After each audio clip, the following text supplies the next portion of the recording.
இன்றைய புனிதர் அறிவோம். பிப்ரவரி 15. புனிதர்கள் பாஸ்டினுஸ் மற்றும் ஜோவிட்டா. உடன் பிறந்த சகோதரர்கள், நற்செய்தியின் மீது தீவிர ஆர்வம் கொண்டவர்கள், தலை வெட்டப்பட்டு மறைசாட்சியாக மரித்தவர்கள். ரஷ்யா நாட்டின் முதன்மை பாதுகாவலர்கள்தான் பாஸ்டினுஸ் மற்றும் ஜோவிட்டா. இத்தாலி நாட்டில் லம்பார்தேயில் உள்ள பிரஸ்யா என்னும் இடத்தில் பிறந்தவர்கள்தான் பாஸ்டினுஸ் மற்றும் ஜோவிட்டா. இவர்கள் இருவரும் உடன் பிறந்த சகோதரர்கள். பாஸ்டினுஸ் குருவாக இருந்தார், ஜோவிட்டா திருத்தொண்டராக இருந்தார். இவர்கள் இருவருமே இயேசு கிறிஸ்துவை பற்றி அறிவிப்பதில் மிகவும் ஆர்வத்தோடு செயல்பட்டவர்கள். கிறிஸ்தவர்களை கொன்றழித்து ஆனந்தமடைந்த அரசர்களை மகிழ்விக்க ஆளுநர்கள் கங்கணம் கட்டி செயல்பட்டார்கள். அப்படியான ஆளுநர்களில் ஒருவர் ஜூலியன். இச்சகோதரர்கள் இருவரையும் கைது செய்தான், துன்புறுத்தி அதிலே இன்பம் கண்டான்.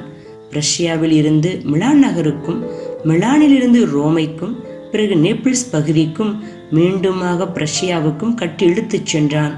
அப்போது எதிர்பாராத விதமாக அந்த பக்கம் வந்த பேரரசர் அட்ரியன் இருவரை பற்றியும் விசாரித்தான்.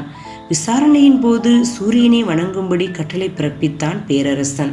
அதை மறுத்து உலகிற்கு ஒளிதர சூரியனை படைத்த இறைவனை தவிர வேறொன்றையும் வணங்க மாட்டேன் என்று பாஸ்டினுஸ் துணிச்சலுடன் பதிலளித்தார். தாங்கள் நிறுத்தி வைக்கப்பட்டிருந்த இடத்திற்கு முன்பாக இருந்த சிலை ஒளிரும்படி வடிவமைக்கப்பட்டு இருந்ததை கண்ட ஜோவிட்டா, விண்ணகத்திலிருந்து ஆட்சி செய்யும் இறைவனையே நாங்கள் வணங்குகிறோம். அவரே சூரியனை படைத்தார். நீங்களும் இந்த சிலையும் கருகி போவீர்கள். இதை வணங்கும் அனைவருக்கும் அவமானமே வந்து சேரும் என்று ஒளிவடைத்த கண்ணினனாக முழங்கினார். உடனே அச்சிலை கருத்து போனது.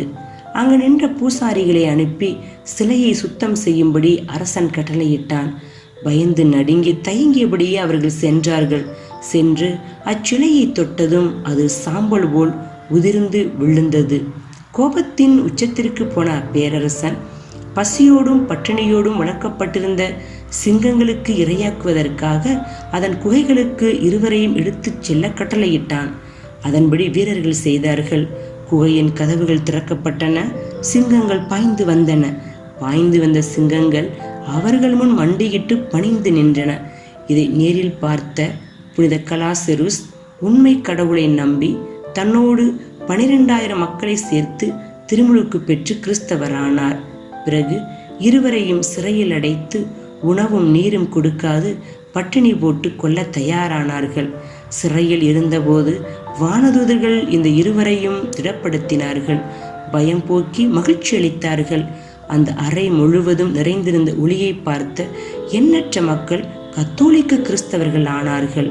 நிறைவில் இருவரும் தலை வெட்டப்பட்டு மறைசாட்சியானார்கள். இது 120ஆம் ஆண்டில் நடந்தது. தங்கள் நாட்டின் முதன்மை பாதுகாவலராக வைத்து இவர்களிடம் மன்றாடுவதுடன் இவர்களின் புனித பொருட்களையும் ரஷ்யா மக்கள் பாதுகாத்து வருகிறார்கள். இன்றைய புனிதரிடம் கற்போம்.